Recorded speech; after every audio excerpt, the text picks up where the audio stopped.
Ladies and gentlemen out there, this is Artie Lang. This is disgusting.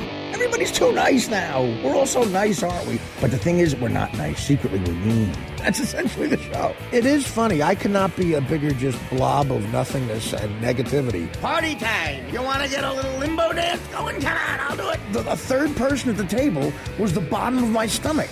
With hair and paleness and stretch marks. American Nightmare. Weight like a spider. And this talks about every controversial subject you can imagine. Shock jock Artie Lang on Media Day. Can't be with that sweet stuff, nah. Smack the sugar right out of you. Hey, what's up, guys? Welcome to Artie Quitter Podcast, Show 1. I am in a crowded apartment that used to be my apartment. Now it's taken over by comedians, producers, technical people, whatever. But that's what this scene's going to be. It's going to be hopefully a party. I'll be spewing out opinions, whatever the fuck that means, uncensored, of course. And I'll be joined by comics. Hopefully, mostly the same guys. I'd like to get in a bit of a groove. With me here is Chris Cotton. Hey, what's up? Real funny comedian. Chris, this is always the hard part. The first thing you say, you always feel like you got to be cool. Well, you blew it. I have nothing. That was terrible. Hey there, y'all. Hey there. That was a terrible first thing to say. No, Chris is already complaining that it's too early. Oh, it's early as fuck. Chris is a African American, and I explained to him that white people do get up early to work. On my way here, I rubbed a dog that I didn't know. I know I'm in a white, nice neighborhood. Some white woman just walked up. She was walking 3 dogs. I was like, hey, come here. His name was like Scruffles or some shit like that. I don't know. Well, yeah, this area is filled with dogs and babies. It's filled with dogs wearing like $800 sweaters, like cashmere sweaters. That it's freezing cold, and it could pay for a homeless person to eat for 4 weeks if they sold the sweater. On my way out, I plan on robbing 3 dogs. No, take the sweater and sell it. I'm telling you. No, I don't want the dog. I definitely want the sweater. No, the dog too. The dogs are like a lot of them are like those Shar-Peis from China that they specially order.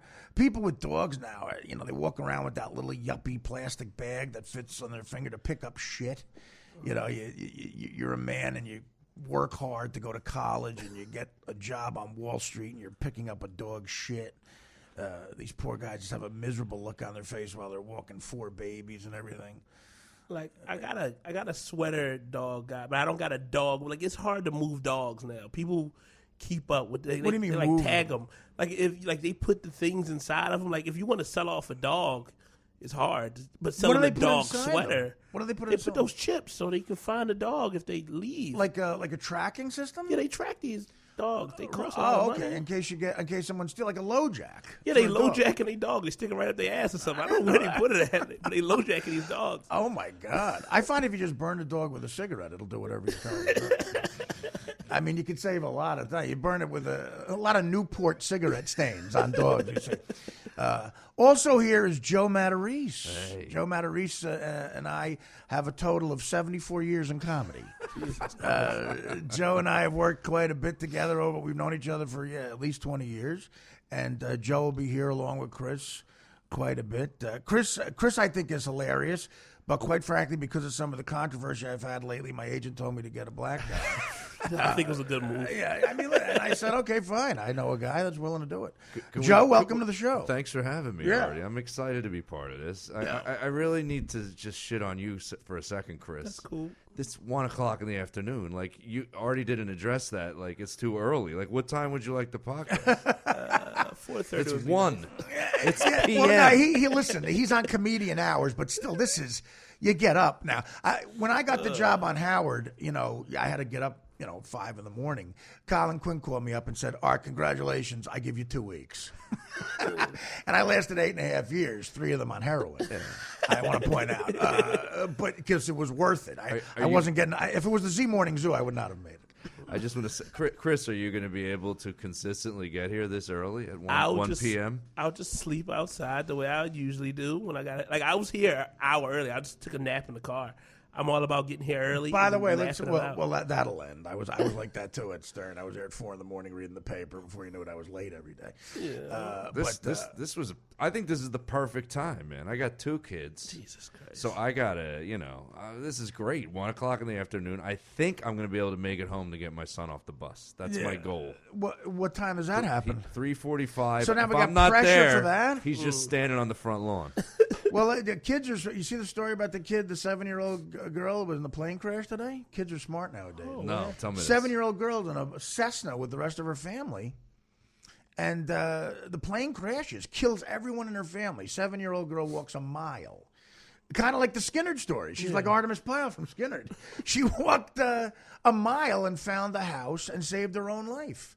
It told the guy that, everybody in her family had just been killed in a plane crash, and she walked there. She made it out. Bloodied up. Oh, my God. Yeah, she made it out. Sounds like Monroe Martin's story. His foster kid growing up. Who? Monroe. Who's I'm sorry. Monroe? He's a Monroe comic, Martin Philly comic. comic. That's nothing. Foster You're saying kid. him like he's Elvis Presley. Yeah, you're right. It is to Chris. It's like to Monroe. Chris, that's Elvis. I think I know Monroe. You know Monroe. He's a funny guy. Yeah, but let's not assume. No one knows him. We know him. No He's one not else should know him. But it's not like you're saying Eddie Murphy. you know? If y'all do know him, he's doing too good. Coincidentally, my 7-year-old fell head first down the basement steps this weekend unscathed. Was Luke? playing video games like 8 minutes later. Kids are strong. He got a bruise on his back and a bruise on his elbow. I thought for sure we were going to the ER. Yeah. He just all of a sudden he got like ADD. He had like his iPad in his hand. Right. And he looked at the iPad and then all of a sudden just rolled. Just head first, down, wham on the basement steps. So he's a tough kid. I guess he is. He's a combination of. Well, I don't think he comes out of a plane crash though. And No, finds a this house. kid was in a plane crash and found a house, knocked on a door. 7-year-old girl. She was lucky it wasn't Prince Andrew at the house because he would have fucked her. Come on in. That's the creepiest story ever. Prince Andrew get laid whenever he wants. Is paying underage girls to fuck him at a villa in the Caribbean. Kids are tough nowadays. I think they're smarter, but kids have always been tough. They're not made out of the same shit that adults are made out of. Kids are made out of like some harder plastic or something. now some like kids that. are pussies. I think there's a lot more than you think.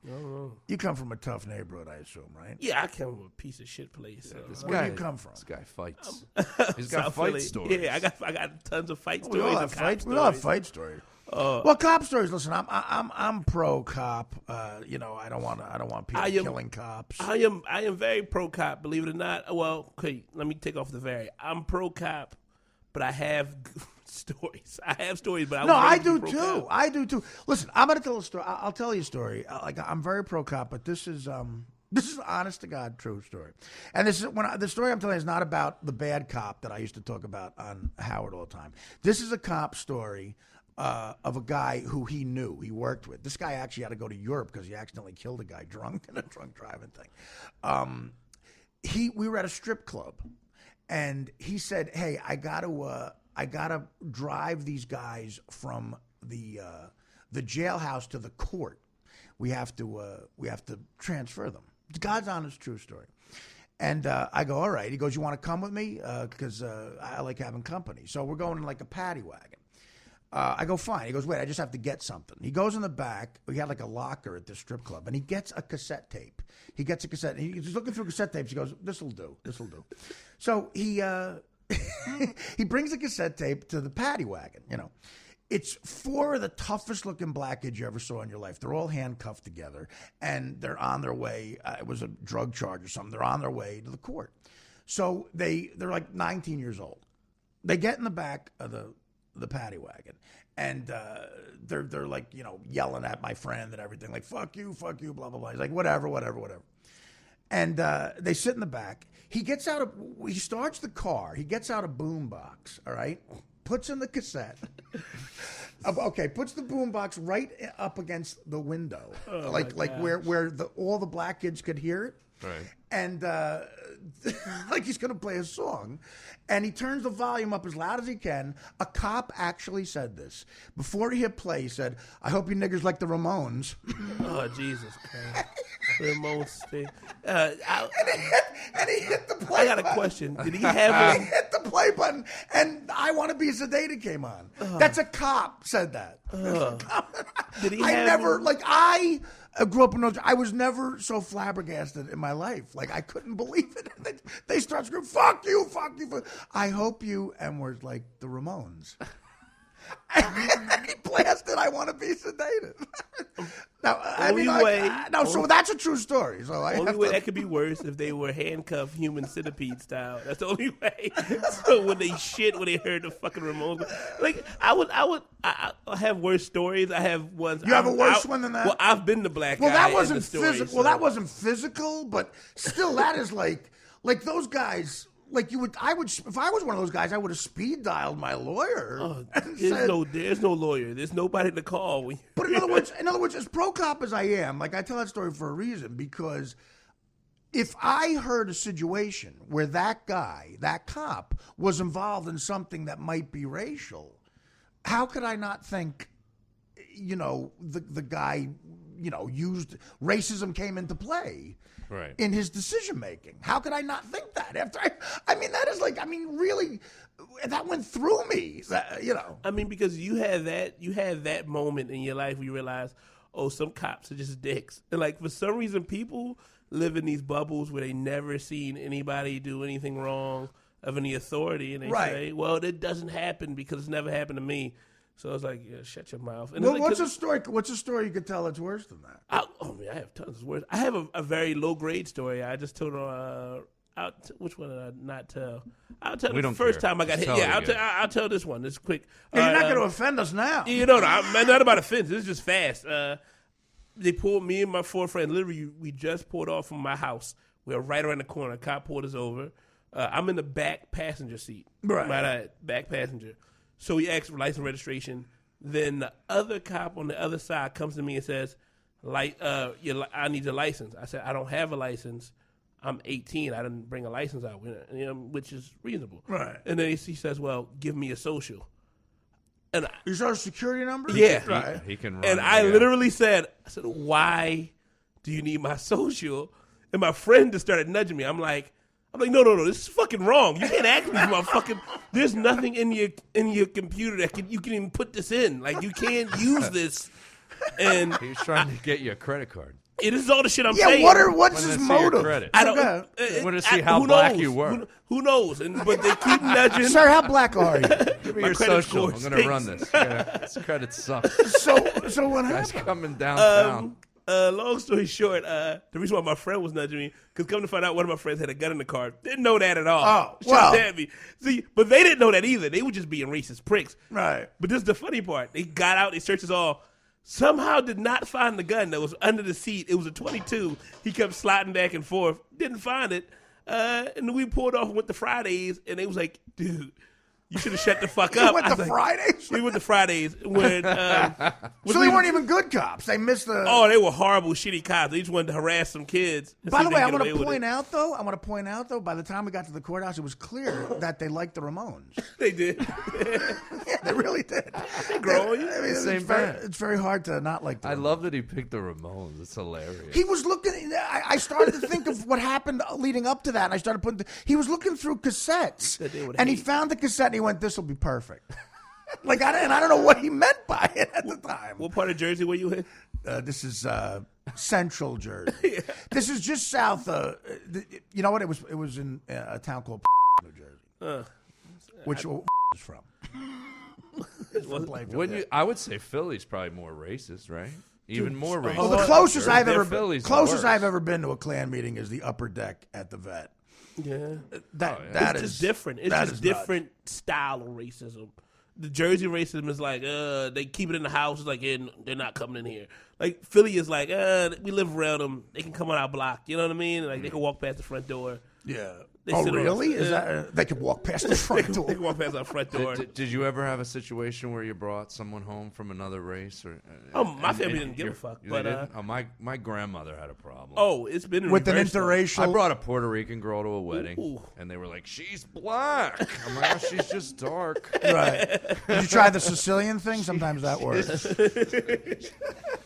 I've had to leave a couple of my Italian friends. I had to leave 2 homes early before Daddy came home. Did you really? Mm-hmm. It was when I was in South Philly. I was out.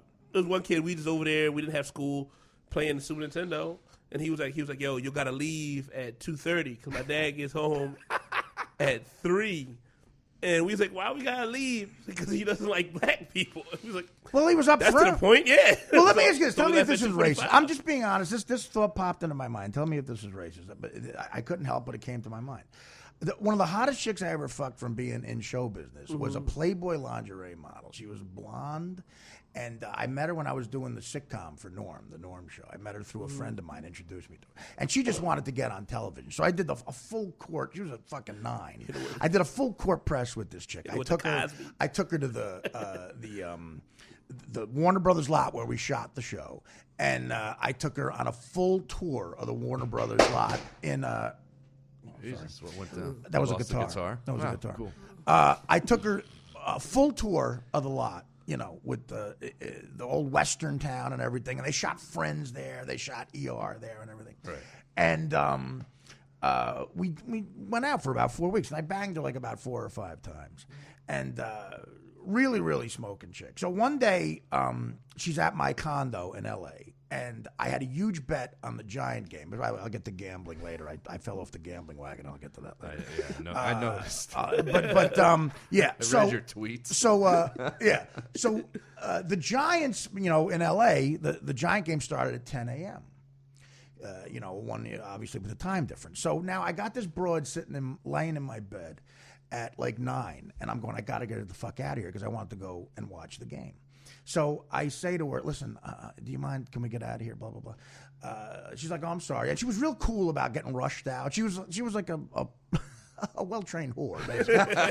I'm sorry, sir. She was, yeah. So we go to, I said, I'll buy you breakfast first. So we get breakfast at this little cafe. So we're eating, and she goes, what's the big rush, if you don't mind me asking? And I said, well, I'm a big Giant fan, and the Giant game starts soon. And she goes to me, oh, one of my best friends is on the Giants. So I'm like, oh, she's fucking a Giant. She's fucking one of them. A chick like this is not best friends without fucking a Giant, right? Now, I don't know if she was fucking this Giant, but I'm just assuming it, okay? So I'm like, in my head, I'm going, she's fucking one of the Giants. So, and I'm sorry for thinking this, but it popped into my head. I go, which Giant? And in the second it took her to answer, about 50 times I said, please be a white guy, please be a white guy, please be a white guy. I couldn't help it. It's just, please be a white guy. Because I don't want to, listen, to me, this isn't racism. It's racism when you think someone's inferior to you because of their race. This is a direct opposite. Right. I thought he was better than me because I don't want to follow a Positive racism is fine. Right, exactly. I really believe that. I don't want to follow certain black guys. Right. So I understand. I say, please be a white guy, please be a white guy, please be a white guy. So she starts to answer me, and it was like she said it in slow motion. She said, Pepper Johnson. That's funny. Pepper, like John. And I went, oh my God, the black, like Chris, you're very dark. You look like Brian Gumble compared to Pepper Johnson. So I'm like, oh shit. And then I dropped her off, and I never saw her again. She kept calling. I think I changed my number. I fucked her 4 times. I figured I got the win. But again, now I don't know if for sure she was fucking Pepper Johnson because I had to be friends with him. I'm more interested in. I don't know why this caught. It just took interest to hearing the full court press. Because every comedians To get laid, you mean the full? Yes. Yeah, she was. I took her. That Warner Brothers lot was a closer, man. I was gonna say, how Yeah, many that was girls a did that closer. work on? Yeah, A lot? Well, listen, for me, when you look like me, you need the Warner Brothers lot. When you look like me, you need the Warner Brothers. That had an old Western town where they shot like High Noon. Literally, Friends, ER, fucking the Ray Romano was shot around there. And then we had the Norm show. Literally, me and Norm would be playing catch sometimes outside our stage. We were on stage 12. And we'd hear the tour coming. The celebrity, they go, that's where they shoot Friends. That's where they shoot ER. That's where they shoot Ray Romano. And then we get this, and they go, and that's stage 12. What about us? We shoot. Me and Norm were playing catch, and that's stage 12. We're shooting now. No one cares. You could be in the scene if you want. Like they didn't recognize. But yeah, so honestly, they were shooting A Perfect Storm, the movie The Perfect Storm, on stage 16. And we snuck in to watch it. They dug out a big hole in the ground and put a boat in the hole, and to shoot scenes in the boat that they couldn't shoot on the water. And so Mark Wahlberg was always there. So while I'm on the golf cart with her, Mark Wahlberg is on his cell phone, and he's on a break. And she looks at him, and she goes, oh, wow, Mark Wahlberg. And trying to be a tough guy, I go, he's a fucking jerk off. and she goes, oh, wow, he's cool enough to call Mark Wahlberg a jerk. I look over, and he's looking at me, and I'm saying, oh, my God, did he hear me? He read your lips. But I was afraid he heard me, and I'm like, what if he comes over here and beats me up and just fucks her in front of me? Yeah. Which he clearly could have done. He clearly could have beat me up and fucked. Because she would have fucked him in a heartbeat. That LA thing where someone's more famous than you, we were trying to do this bit. We have a friend who's a great closer with chicks. The stand-up bit we were trying to write on the road. Yeah. Did you ever do it then? No, I didn't. I didn't do it. We have a friend who closes.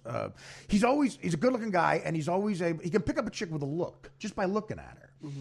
And he's the kind of guy. He's a good friend, but you could be telling him the most tragic story about your life. My aunt's got cancer, blah blah blah. And if he sees a hot chick behind you, you'll notice he's just looking over your shoulder. He's drifting. He's drifting. Like, what is that? And the LA version of that is if someone sees a more famous person than you, and that's what she was doing. Right. She was like, I'm on a golf cart with Tubby here, who's the fifth lead of the number 88 show on ABC, and Mark Wahlberg there, and she was drifting on me. He was drifting on me. I love the Artie full court press. Start snapping right here, black right here. Black guys have a great way of putting things. That's why black guys are cooler. I've been trying to think of a good way to put that, and you said she was drifting. Like she was drifting, right? The rapper Chub Rock. Okay, I had Chub Rock is. Yeah, I know Chub. Okay, I had a night out with him. Me and Orlando Jones. Orlando Jones was my roommate at Mad TV. So I lived with a black guy for a year, right? So you motherfuckers. Was he closing hard? Was he a good closer? Orlando? Oh. Orlando Jones. Let me tell you something. The white pussy that guy got. Do you know how many times we lived in a loft? We lived in a loft in downtown LA. You know how many times I'm watching Biography on A&E in the loft, and he's fucking like a hot blonde, really annoyed me. But a nice guy. So he brings Chub Rock around. One night, he stayed with me Christmas. Yeah, I even let him stay with me Christmas. Chub Rock needed to stay with you? No, Orlando stayed with me. Okay. So he goes, hey, my friend Chub Rock, and I was a fan of that song, Treat Him Right. He goes, Chub Rock's living at the Chelsea Hotel. We'll go pick him up, and he's going to come out with us. We're going down to this comedy club, Luna Lounge we were going to. It's an alternative comedy club. I had a set down there. This is like, you were 2. This is like 1995. I just found out you were born in 87. You were 8 years old, literally, when the night this happened. So Chub Rock is living at the Chelsea Hotel, which already makes him cool as hell. And he comes down, he gets in the car. Orlando introduces her. Now, a white guy would say, he knows Orlando was a vegan vegetarian. And I guess Orlando had taken him to a bunch of places where you can't get meat. Mm-hmm. And he realized this. So a white guy would say, like, hey, is there going to be meat down there? Or, can I get a steak or something? Chub Rock goes, yo, is there food for carnivores up on this motherfucker? That's a good way of putting it. I mean, that's like only a black guy, like a white guy wouldn't look up. It's one of the coolest things I've ever. Yo, is any food for carnivores up on this motherfucker? And the food for carnivore, the way he said carnivores up in his motherfucker. We have the Velociraptor. But when you said drifting, we have a whole great night out.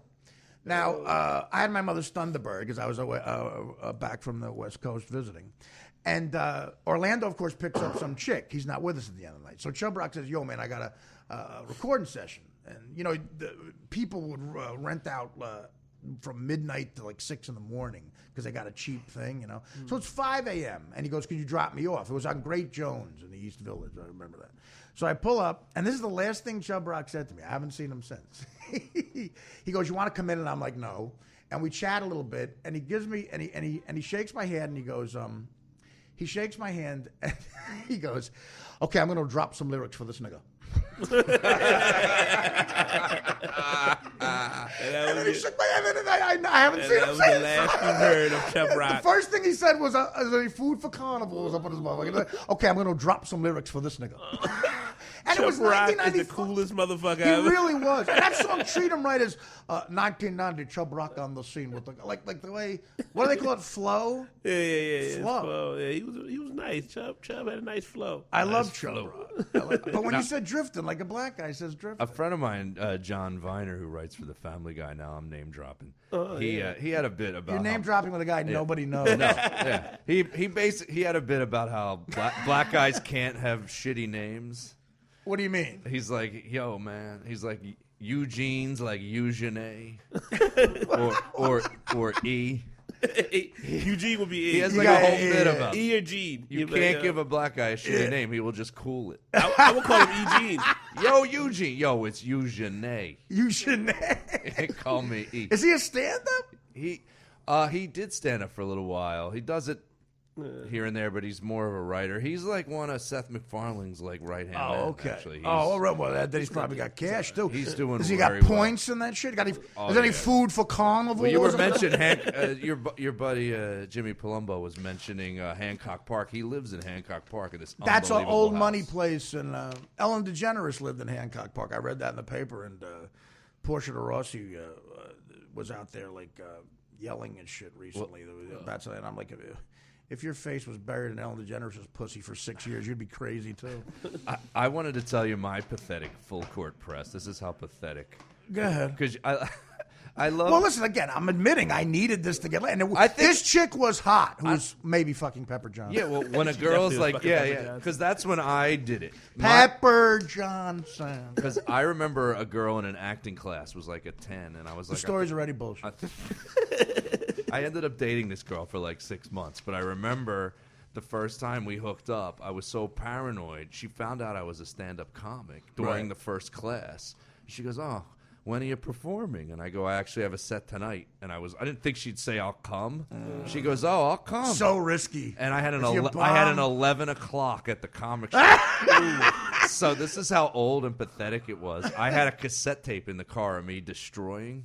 I played it on the way to the Oh, set. Jesus Christ. Dude, to cover that's me. a bit much. Because if the chick's hot, she's seen every move, and it's probably like pathetic to her. You know? Nah, she was 21. She didn't know the moves yet. She was young.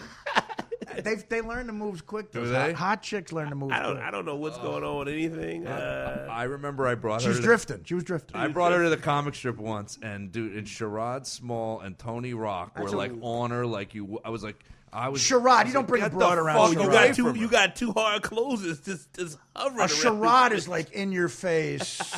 You'd think you look like Billy D. Williams, Sherrod, with the confidence he has. That's funny. So what happens? And Tony Rock, you know. Tony, yeah. They still bring it up to this day. They're Did like, you- we remember you brought that girl around that time. Well, what happened? They didn't. I ended up banging her for like 6 months, and Right. she dumped me on Valentine's Day. I'll never forget it. For Tony Rock. I never had this where I had sex with her 2 or maybe 3 times the day before, and she dumped me the next day, Valentine's Day. And I know, I just remembered this story. Was she dating Carl Banks? She had her parents had this house in the mountains, right? They were loaded on top of her You being fucked her gorgeous. there? You bastard. I went to the house in the mountains with the family, right? And this girl was out. She's outside with her father shooting guns at cans. The and chick shit. was shooting Yeah, guns? she was shooting That's guns. kind of sexy though. She, It is, actually. And I had never shot a gun in my life. So I'm in, and I'm a major What pussy. kind of gun was it? Well, matters. I can't tell you because that's going to kill the story. Oh, okay. Really? That's going to kill his story? Well, it was I guess it was a 22 handgun. Story was killed about 10 minutes ago. What I was need it for underneath visual. your friend's seat was they were shooting in the backyard. I need it for visual. I need it just so I'm adding it all up. To 22, like, can it look like a lost- Glock if it's You're 22? You lost me on the story of Tony Rock. No, go ahead. So I'm inside, and I'm notoriously horrendous with, like, if you take me on a roller With coaster. guns? No, like anything loud throws my equilibrium off like you wouldn't believe. So I go outside because I'm thinking while I'm inside, oh, that looks fun. Because inside it just sounds like, right?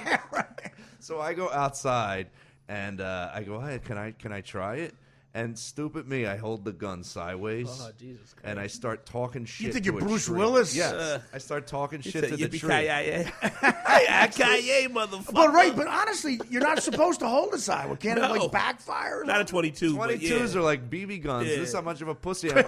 I click Chris it. knows all the gun. I click it. It's so loud that it throws my equilibrium off, and I fall down Jesus. in front of her and That's her, and the her gay. father. You might as well suck the cock. You should have just blew her father. It would have been less gay if you blew her father.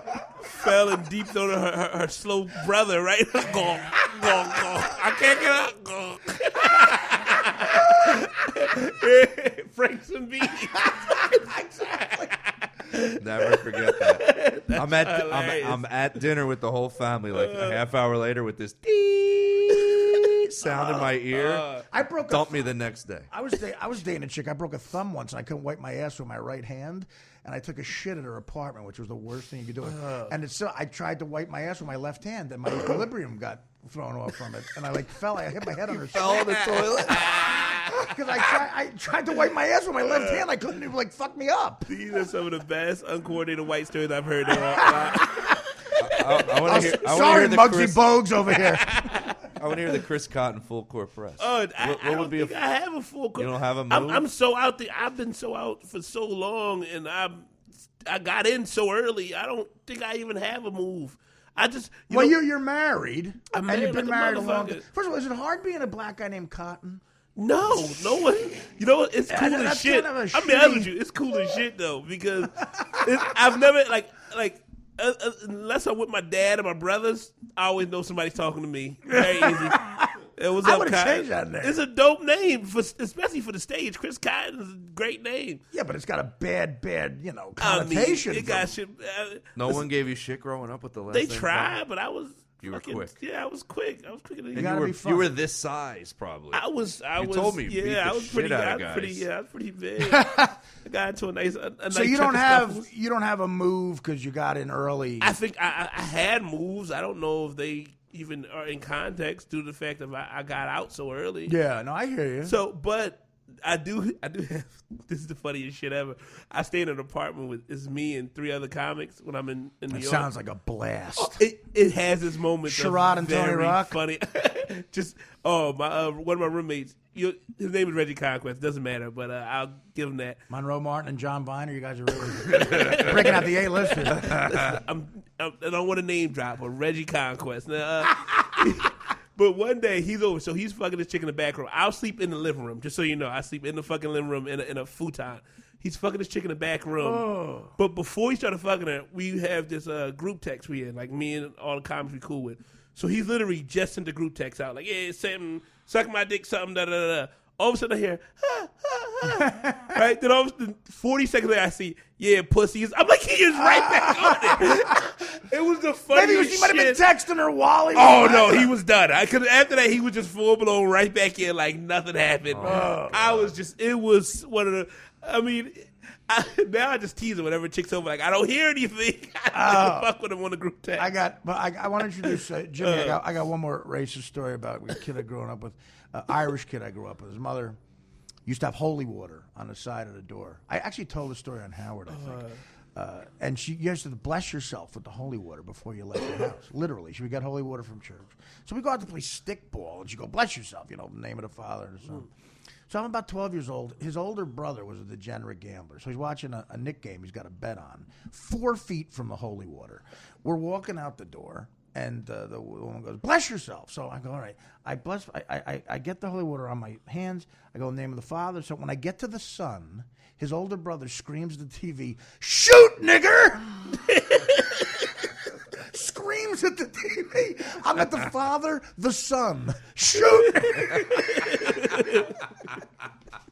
And and the mother wasn't bad enough because she was like insanely, like the most hypocritical. Just, you gotta mix. Why isn't he shooting, baby? I tell you, when you That's grow up funny. like that, and it's you really got to be enlightened. You got to go out in the world and find out that all that was wrong.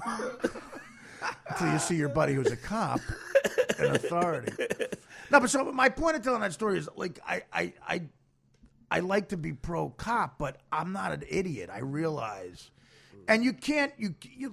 Listen. It's got to. I guarantee it's way harder for a black guy to be around cops. I mean, it's just got to be a different situation. How often does that happen? Do you think? Where I mean, it depends on where you at. It depends on what area. If you're in a shitty neighborhood, it's fucked up. Now, this is what I say. When I go to other cities, I'm that adjusted to shitty neighborhoods, right? So when I go out, I'll go out to like Joe he was with me when we started to tell. I like to find the shittiest area and still go party there because I feel extremely comfortable there. I am not. We don't. Yeah, I am very comfortable. So I'll go into the club, whatever the party, whatever it is, and I'll feel comfortable. But the second I leave out, I feel way more uncomfortable if there's cops outside. Oh yeah, because I'm like, they're going to hurt from the somebody. shitty neighborhood. Oh yeah, so I'll leave out like 15 minutes. As soon as if I see the cops pull up, I leave like 15. 20 What about a minutes black before they get cop? That's an ambivalent. Oh, that's not a good thing sometimes. Yeah. It depends on if it's black cop and black cop. You might get lucky and they might be cool, but if you get like black cop and white cop, you're fucked. Now, what is your opinion on Ferguson? What do you think about that kid, Michael Brown? What do you Mike Brown, I have this is how I feel about it. This is going to sound crazy, and some people going to say, but I feel like mistakes was made on both sides, right?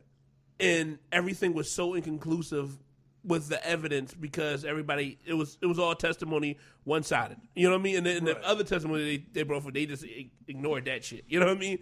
Now. But I will say there's one fact: he didn't have to shoot that many times. No, well, like at a certain point, you gotta pull back. But do you think he had to shoot once? I don't. He was justified in shooting at all. I don't feel like the shot was needed, but I'm not going to sit there and nitpick over that. I feel like if you're going to shoot, you shoot enough till you have to stop. You know what I mean? Like you could have stopped at 3 shots. That would have made sense. 3 shots opposed to 7 is a big fucking difference. No, it is. But you know what hammers it home for me is the video of Michael Brown in the convenience store, man. That kid took what he wanted. I mean, I think, and he was a big kid. I agree with you that it was probably too much, but I think he had to defend him. The cop had to defend himself. I mean, that's why I'm like, everything's so inconclusive.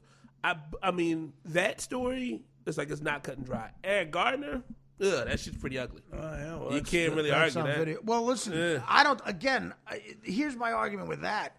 Clearly, the guy wasn't trying to kill him, but what? So, what's the proper punishment for that cop? Well, what should that cop be away for the rest of his life? I don't think so. Should he be punished on some level? Maybe, but is he trained wrong? Like Bratton says, they have to retrain these guys? Or? Hit us with some old school lies on this one. Like, hit us with an old school trick. Indict him and then cover it like you do. Like, that's what it was. Everybody was just pissed that they didn't even lie to. Like, at least give it. Like, it's like if you're cheating on your girlfriend and she catches you and you're doing it blatantly, she's like, at least you could have fucking gave me the dignity, just lying to me. You know what I mean? They didn't even fucking lie. They didn't even act like they gave a fuck. It was like, oh no, we're not indicting him either. It's like, indict him and then cover it and then let him go, whatever. But at least indict him, just the bullshit. You know who's going down is the Cleveland cop. And rightfully so, because he shot that kid in 2 seconds. Man. I mean, and he's got a history of being mentally ill. That's the other problem. Who wants to be a cop in Cleveland? They're hiring mentally ill people now because, I mean, who wants to be a fucking cop in Cleveland, man? Being a cop in general, I'm never going to sit there and be like, oh, fuck him. He made a mistake. That's why I said it was too many shots, but I feel like You're in that moment, dude, and you're fucking working. You're Listen, out there. I can't argue with that. I love the argument. Be a cop for 2 weeks in a bad city, and you tell me how you feel. That being said, there's stories like my buddy's friend who ended up getting his comeuppance. He had to leave the country. That guy, because he got involved in something I won't get into, but I don't think you should. Anyway, all right. So the other guy who's here with me is one of my oldest buddies. I met Jimmy through comedy. Technically, we did a dinner theater play that we got paid $40 a night for, plus tips in 1991 when Chris was 7. Oh, Jesus Christ. And I feel like I've known Jimmy since I was 2 years old. He's a really funny guy. Does some stand-up. A great actor. He's been on Friends and Drew Carey, Curb Your Enthusiasm. Jimmy calls it Curb, which makes you want to throw up. When he casually throws that in, I was on Curb, and what rush are you in where your enthusiasm can't be said? Like when you're in a hurry to go. So let's introduce Jimmy Palumbo. What's up, buddy? Hey, what's up, Artie? I represent the pre-Mad TV Artie Lang here. Right, exactly. That was a fun Artie Lang. Well, that's when you only drank tequila. That's always fun when you're a broke cokehead. There's nothing worse than knowing I know a you broke before cokehead. I know you before Coke. That's when you were in the tequila years. Well, You were a tequila guy? Oh my God! Look, talk about an embarrassing story. Just tequila? Talk about an embarrassing story. I was 18 years old, and my buddy moved out of his parents' house when he was 18, and he had his own little apartment. And I would drive over there, and I'd stop at the liquor store and get whatever I needed to go there and drink.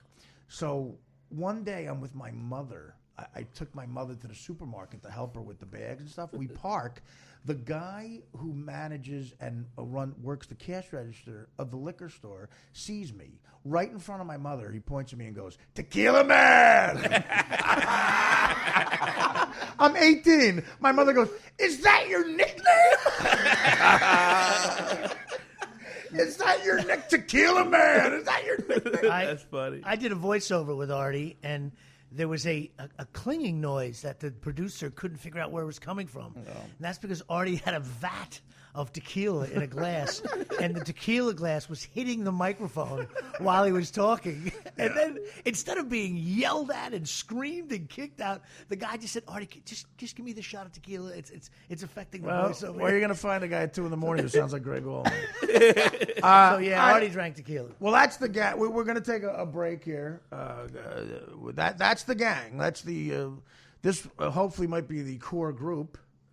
But we'll see what happens. I want to thank you all for being a part of this, and we're going to see what happens. I really want to say thank you to the people who have signed up so far. The people who have signed up so far are fucking hardcore fans, man. So for you people listening right now, I love you. I really do.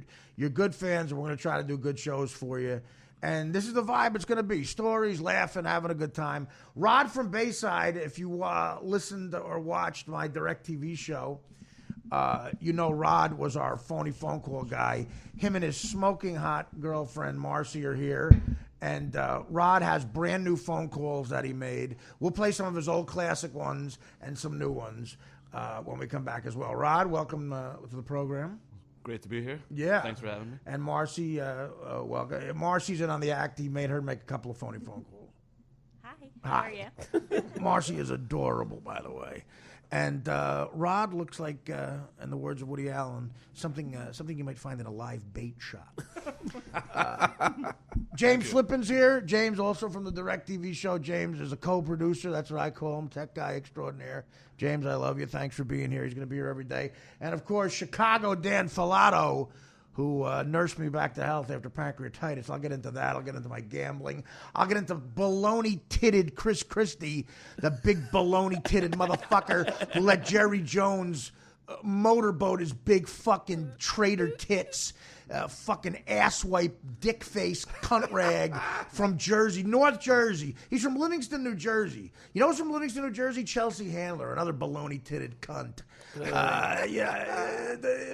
There's nothing but dickheads from Livingston, New Jersey. And this dickhead grows up 10 miles, a line from Beerley, 10 miles from Giant Stadium, and he's a fucking Cowboy fan. He can go fuck himself. We'll get into that. We'll get into the fact that I won. I with Detroit.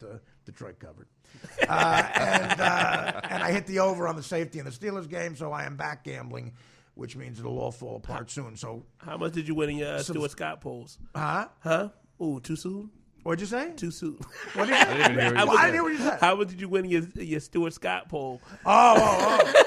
Stuart Scott, listen, I have to admit I always hated him. I'm sorry the guy died, but he annoyed the shit out of me. I mean, nice guy, though, I guess, right? All right. I like that. Anyway, Dan liked it. I was a fan. Dan, I'm a good dick. guy, right? Anyway, I'm happy. Great guy. Good guy. I'm sorry to see him go. 49 is that's young. But good vibe so far. Dan Filato, I love you. And we're watching on CNN right now, baloney titted Chris Christie. Jerry Jones fucking gives him the high hat, too. He goes to do a double high five to Jerry Jones.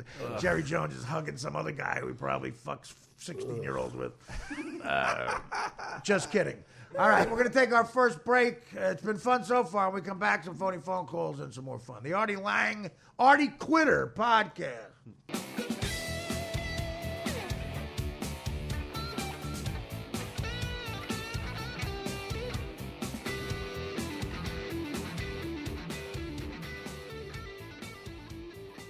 Yo, they got any food for carnivores up in this motherfucker?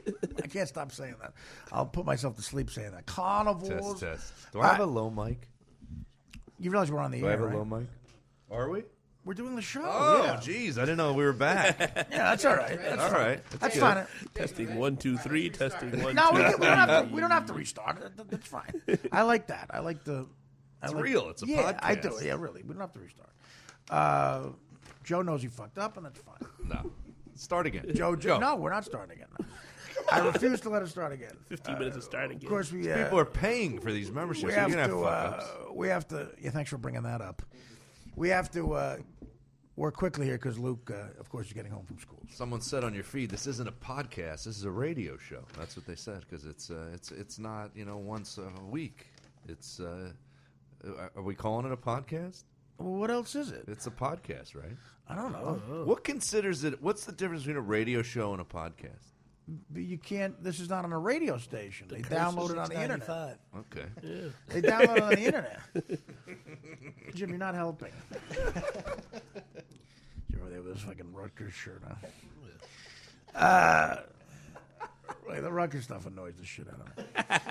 All right, well, let's get into this Cowboys thing because I could not be more livid. I mean, listen, I bet Detroit. I got 7. And I covered, so I'm fine, big time. I had 3 dimes. That's 3,000 in the bank. I had the over, 5 dimes on the over Steelers game the night before. That safety, big cover. So I'm up $8,000. I'm not complaining. Mm-hmm. With that $8,000, I'll probably be down 50 in a couple of weeks. But right now I have $8,000 seed money. But watching Chris Christie, fucking. The Jersey governor, not a guy from Jersey, the fucking Jersey governor, high five with those baloney tits of his, that enormous sweater that the Mets are going to use to fucking tarp the field with it. What's a Met color? That huge magenta. I've never seen so much magenta in a box. He's high-fiving the Cowboys owner. He's the governor of New Jersey, man. At least fake it. I mean, that's just bad parenting. Bad with those big slacks that he wears with those pleats. The pleats and the slacks that are like enormous creases. Who lets those out every fucking day? Didn't he have his stomach stapled? That guy? Yeah, he had a stomach staple. He's still 800 pounds. The staple's impossible. He's a rail at 800 pounds now after the stomach stapling. And the best is he goes to double high five Jerry Jones, that fucking dickweed. another asshole. He goes to give him a double high five, and Jones is not even looking at him, and he leaves Christie hanging, which is funny because Christie's out of breath just from putting his arms up in the air, and he's like almost throwing up. And he's, I mean, Jimmy, you're a Giant fan. To see the governor of New Jersey do that, how disgusted are you? Plus, the game was making me sick. He's high fiving. Yeah. He's the governor. He's running for president. Our state's all screwed up. No, dude, it's horrible. He's not getting my vote. I'm not voting for that motherfucker. I will vote for unless it's another black guy. I will vote for anybody. He's just, you should, you know what? Why can't he sit at some other suite in the background? Listen, he's a Cowboy fan. God bless him. He should be able to go to the game and sit somewhere. The fact that he's governor of New Jersey, I don't think he's allowed to publicly say he's a Cowboy fan. He should be lying. He lies about every other fucking thing. He lies about traffic at the George Washington Bridge. He can't say he's a Giant fan. Fuck him. The fact that makes it worse. I dated a girl who fucked Pepper Johnson. That's how much of a fan I am. And you were praying it was Steve DiOssi, weren't you? No, I don't want any steroids in her. But I was going more for Gary Reason. No, honestly, how sickening is it? How sickening? No, Jim, your thoughts. The worst part is Cowboy. Jimmy, your thoughts.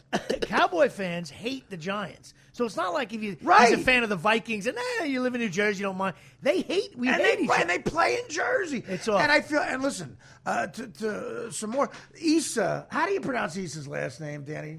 Do you know? Kudus. Issa Kudus, free safety for the Lions. He's from my hometown. And so I was really rooting for him. He's on the Lions, grew up in Union, New Jersey. Great kid. I had him on my old show. And so I was rooting for him to advance. And the Lions, Detroit fans, I'm so sorry. I mean, Detroit, too. Detroit has no electricity. They could have, you know what I mean? There's entire neighborhoods that are run by pit bulls in Detroit. They could have gotten, closer to the championship game. And they didn't because of, in my opinion, one of the worst calls a ref has ever made in the postseason. He made the proper call at first, and he picks up the flag. For you to pick up the flag, it has to be definitive the other way. And you got to. We have a Cowboy fan here, James. Listen. Maybe you agree with the call the way it ended up. Right. But you have to give me, if you pick up the flag, it's got to be definitive the other way. And he did not have that. It wasn't definitive the other way. Come on. I think everybody now knows what face guarding is, and that's not illegal. But forget the face guarding.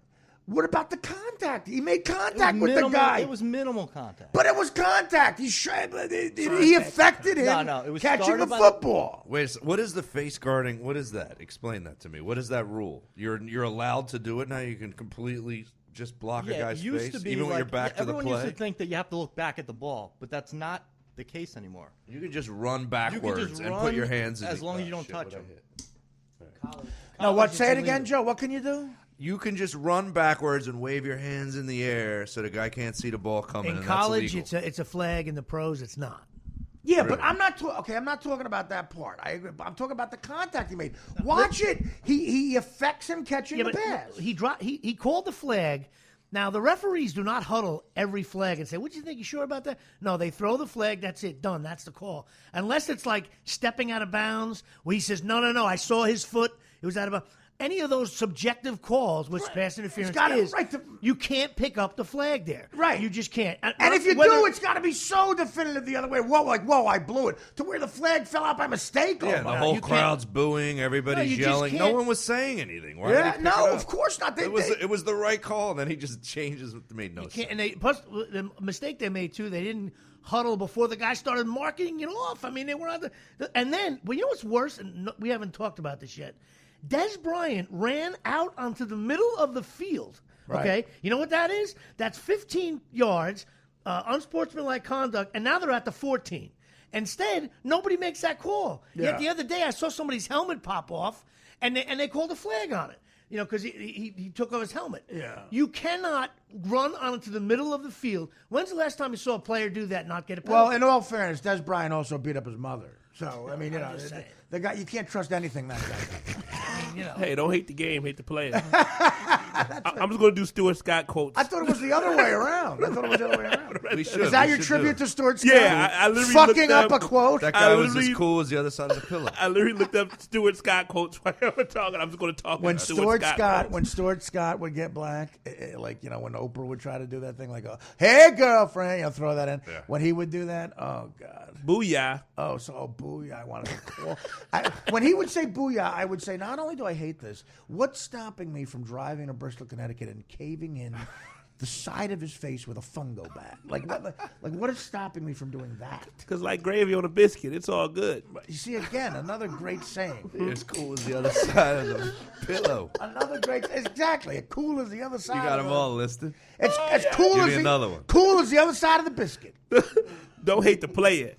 All right, don't hate to play it. All did that already. Hate the game. Getting his freak on. Well, he says he invented that. I don't know. This is all in here. I think Sly and the Family Stone invented that. He didn't invent the pillow. That's not it. Yeah. Yeah, exactly. Goddamn No, Stuart none of these Scott. things are invented by the guy. He didn't write these songs. It's like Zeppelin's first album. Willie Dixon wrote all these. Willie Dixon, anybody? No, but James, as a Cowboy fan, admit that you're a little. You're a Cowboy fan. Would we be talking about this if it was the other way around? What do you mean? If Detroit got this no call, I think we would would be. we be talking about this? Yeah, I think we would be. Sure. No. I would. Detroit I'd be did not dancing in lose the streets. game on that call. What's your argument there? That we're like, I mean, I'm I saying- don't have a horse. I'm saying everybody's as going long crazy as about this call. Listen to me. It As didn't long lose as the it game. as long as it didn't cause Detroit to lose by 7. I mean, they kicked a 7-yard punt after that. I know, that was fun. Yeah, that didn't help. That's the worst punt I've ever seen. What was that? But think of that sequence that started. Yeah, that but you know what? started momentum that fucked them Let me over tell you something. The completely. NFL and some guy from Nutley decided they don't want to see Detroit Green Bay next week.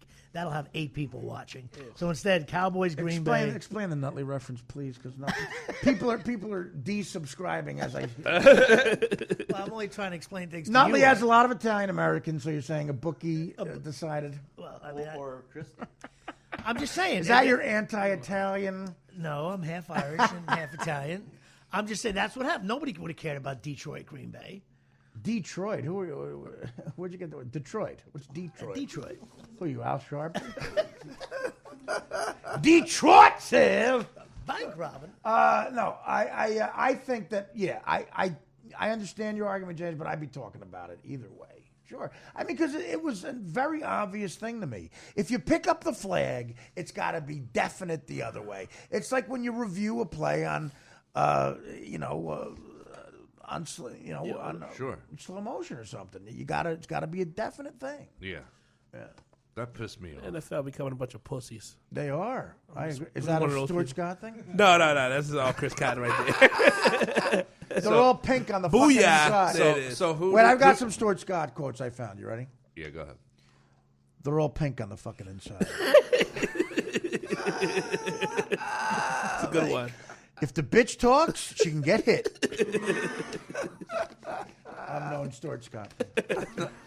Now, who does Artie Lang pick in the Green Bay Dallas game? You gonna bet on that one? Give me the spread. What's the I'll spread give on that one? Anyone got it? Got the paper? Give me an early spread on Green Bay Dallas. It's in Lambeau. It's gotta be I'm gonna say. 6. I'm gonna say no because Dallas plays Green Bay well. I think they beat Green Bay this year. Undefeated on the road. Right.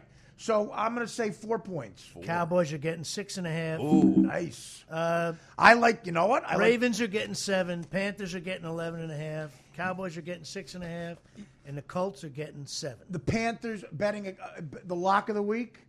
Bet against the Panthers. They're going to get destroyed. 11.5 sounds like a lot. It's a sucker bet. Yeah, Don't you think the Panthers are going to get destroyed? Do they play I in like the Seattle? Patriots. Yeah, they're going. Actually, I like all the Seattle? favorites.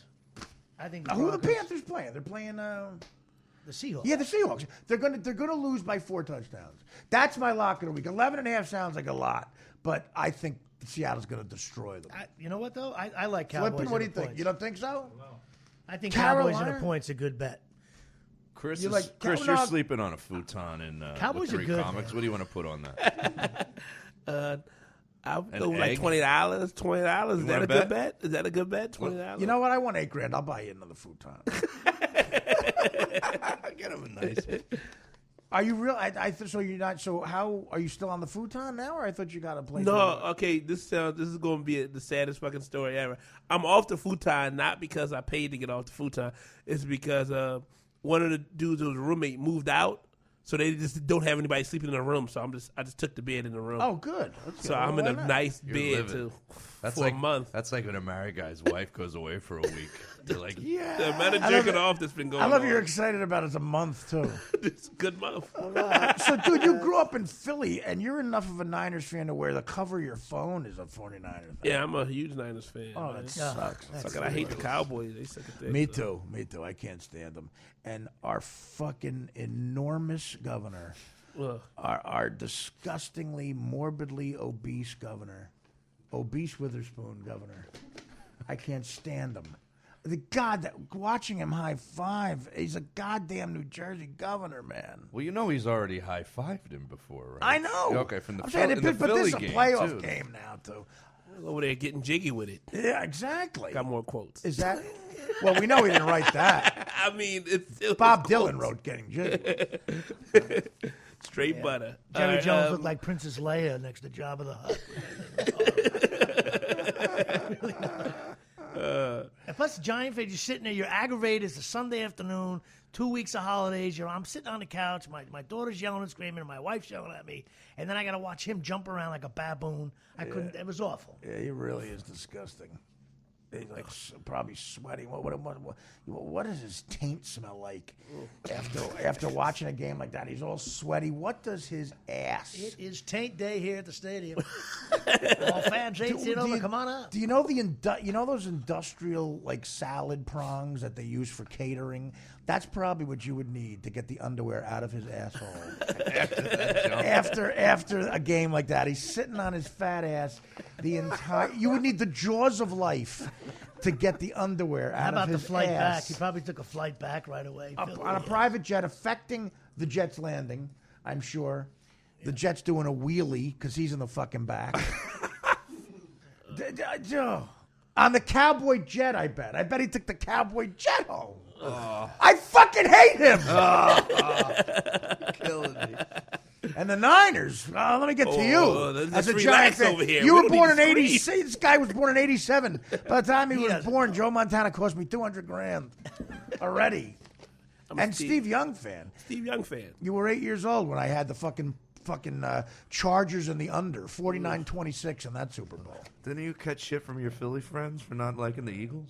I had a Dallas didn't fan. mind? I had a Dallas fan friend. See, Everybody that's the else- younger Yeah, generation. younger generation. All my nephews root. One's a Dolphin fan. Oh, who the One fuck likes the created a Chiefs. Dolphin How fan? could you root for the Chiefs? And live in Well, no, a lot of those. Our generation has a lot of any team that was great in the '70s in the NFL. There's a lot of fans of because they were always on national TV. The Steelers, Dallas, Oakland, Miami. They're all over the country. Those fans. That's our generation. Well, you go to a sports bar now, it's all about fantasy football. So you'll have a Cowboy fan watching a Giant game, and if he has, Beckham on his fantasy that week, you'll see him cheering like, I need him to score a touchdown and get 10 points. Fantasy football is ruining sports bars because you can't get in a fight with anybody in Buster. Yeah, fantasy football is a big business too, man. It's basically just gambling. I mean, it's legal. The NFL found a way to make money off gambling. They probably, fantasy football. you know how mad they probably were? They couldn't get a piece of that illegal gambling action. You talk about $1 trillion industry. Now they have it. Now they got a piece of it. Fantasy football is gambling. Right. That's all it fucking is, man. And the I don't NFL even free agency. Different guys are on different teams now. You got it was easier to be a fan. You sound like my Uncle Sonny. Well, that's what it is. It's true. No more. And nowadays, you used to be a build. For 1 year, you went like 6-10. Then you went. It's been like that for a while. It sucks, I mean, though. there's been free agency and people jumping teams for But a while. it ruined you if you fall asleep at the wheel, you don't even know who the hell you're watching anymore. No, I gotta say that it's been free agency. Made especially in baseball, people jump like crazy. But again, I think Detroit got ripped off, and I have no horse in this game except the fact that I hate the Cowboys. I won, I covered, I got no bitch, but I think the Lions were ripped off. Chris, your thoughts? Cowboys can definitely suck a dick. Christy Christie's pants. Is that another Stuart Scott? Look like Cowboys can suck a dick. Booyah. How about all two, quotes. All How about quotes. 2 holding calls in the last 4 minutes? I know they were, when you look at the video, they were holding, but come on, 5 minutes ago, 2 holding calls on the final drive. Yeah. We're back to Nutley again. These refs, ridiculous. Everything's pussy now. Everything's You pussy. can't play the game. There was another. I thought there was a clean hit. Oh, I got a concussion. there was I got to get out the game. Stop bitching.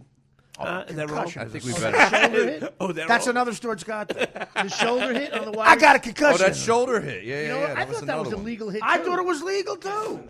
I know, That's but- football. That's called tackling somebody in football. Well, they said the guy was so short that it was hard to hit that guy. One guy's huge, a giant. The other guy's short. Where are you going to hit him? Do you know how hard it is to make a hit like in a perfect spot when you're fucking trying to hit somebody and running with a that fucking momentum, and you already got the momentum. You're in the some of these defensive backs. DBs are the best athletes on the planet. I think they're all built the same way. They're solid, and they just they come at you, and sometimes they launch like a missile in the air. We got There it is. Danny Filato, producer extraordinaire, just put up the shot of Jerry Jones and Chris Christie embracing. Would you look at that? It looks like a gonna eat National them. Geographic special on a rhino in the wild. It looks like a rhinoceros wearing a magenta sweater is attacking a billionaire on safari. That's what it looks like. A billionaire went on safari, and a rhino in a sweater went nuts. He looked like and is eating him and his jerk-off asswipe friend. And what's that friend? Yeah, who's that guy? That's just probably some oil millionaire dickhead who gets the blow for the party, and the underage whores. They all fucking Look suck. how neat! Look how neat and everybody looks. And there's this baboon coming over. It's just Christie awful. is dressed like the manager at Fridays. Yeah, you're right. He should be telling me the specials. He looks like a He servant. should not be a governor. He should be telling me what the fuck drinks are on special. I want to apologize. Your sizzling chicken was not sizzling. To me, he look, I want to apologize. I ate your sizzling chicken. to me, you know what? He looks like the service manager at Mawa Ford, doesn't he? Just Again, Mawa will explain that later. Shit. Mawa and Nutley references. People taking back the Off of a- $6.95 as we speak. off of a picture that they can't see. That's off of Dan's Twitter feed, right? now, if you've seen Is this that your picture phone once, hooked it up to the stays with you. TV? Shoot, you guys are high tech. I don't know how to make my phone play on my TV. He Good knows for you all that guys. shit. He's a genius. Shit. Dan knows all that shit. I can't make a fucking phone call on this goddamn thing. Artie wants to find his StarTAC phone. Thank God these things weren't around when I was doing coke. It's perfect to do blow off a phone. We have post game. We have post game sound. Sue, what's his name? Anamakan. What's his name? Adamakan Sue discussing overturned call. This is gonna be great. Oh, God. Do I realized it was picked up after I saw the ref on the jumbotron, and it's fourth down. I did the hard count thing, and then we're back on the field, and that was that. Wow, that was way less entertaining than I thought it would be. That Tone Loke. He sounds like a senator. Where do you go to Cornell, Donovan? Have you ever seen anything like that before they announced it? Well, one other time. One other game we had earlier this year against the Saints. It's the only other time I've seen it. What? That was the coach? Yeah, talking about the a lot of these Southern coaches, man, like look at here. Bobby Bowden, they all sound like the Grand Dragon of the Klan. I can't get that out of my head. Like Bobby Bowden, like you're just dying to say something anti-Semitic. But listen, I think the Lions have a legitimate bitch here. I do, but they're done. And the fact that the Panthers are under 500 and in the playoffs, that's why my lock of the week, 11.5. Bet Seattle. Seattle is rested.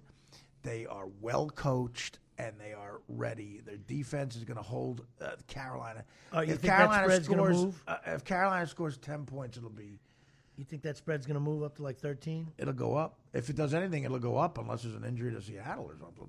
Yeah, I think so. I think it'll go up. I think Seattle's got the best defense out of everybody, too. Still, Their best I defense. agree. And they're I was fast at the as Super Bowl last year, and you could hear them popping those Denver receivers. Those guys can hit in that secondary, man. And they're a fun team to watch. Seattle's going to be rested. I'm telling you, I agree with you with the Cowboys, but I can't go near the Cowboys. I can't. No, you can't bet. My lock of the week is Seattle. That's one of my son's 8 jerseys, so. What is Seattle? What is Seattle? He has well, they Seattle. won. He has Miami. Yeah, they won last You know year. what? Philly. I'm telling you, I think the Cowboys they're on a roll now. They can win the whole damn thing. Nah. Which will suck. Ooh, the Cowboys? Please no. Yeah. They're not going to get by Green Bay. They got a running back, Green wide Bay- receiver, tight end. Romo had a Aaron borderline MVP. Rodgers at Lambeau, baby. They're going to have to score 72 points. I think They're going to have to score 72 points to beat Aaron Rodgers at Lambeau. Well, a couple of teams from around here did okay in Lambeau. No, it's the playoffs now, baby. I'm the going by Giants, the frozen tundra. Come on. I'm going by the talking about Eagles Green 70 Bay years game. ago? No, what Did do you see mean? that game? They 70 years. destroyed Which one? Philly. Green Bay just destroyed Philly. I think with Foles. By the way, yeah, the Eagles fans, you guys had some false hope there for us. That's why I never did it. That's why I can't be one of those. But this year was really bad. You got the Eagles fans wouldn't shut up. They were good. No, They were great looking. I knew early on that they didn't have a D, so I was like, they can't Can't go win for without it. a D, man. No, they don't have it. And- Their defensive back stunk. And Mark Sanchez, who's thinking he's getting a ring? No way. Who's thinking Mark Sanchez? You know why? The only way I could see that happen is because he used to be a Jet. And just to fuck the Jets. Yeah. Maybe he would have won, but you're not winning a Super Bowl with Mark Sanchez. No way. You're not. I just wanted one round of the playoffs. Yeah. That's another excuse for spending, $400 at the link? I'm a Giant fan. There's nothing worse than watching the Eagles and Cowboys be better. It's horrible. Well, look, the Giants and the Eagles had the same exact year as far as I'm concerned. Neither one made the playoffs. The Giants were pathetic, though, man. New York sports. I'm gonna say this very slowly. The Knicks are 5-31. Yeah, they lost 11 in a row. They're going for their record. They 12 in a row. 11 in a row. They're going for the record, franchise record. They 12 in a row. This Dolan guy is the kiss of fucking death. He's another asshole I can't stand. I hate Dolan with a passion.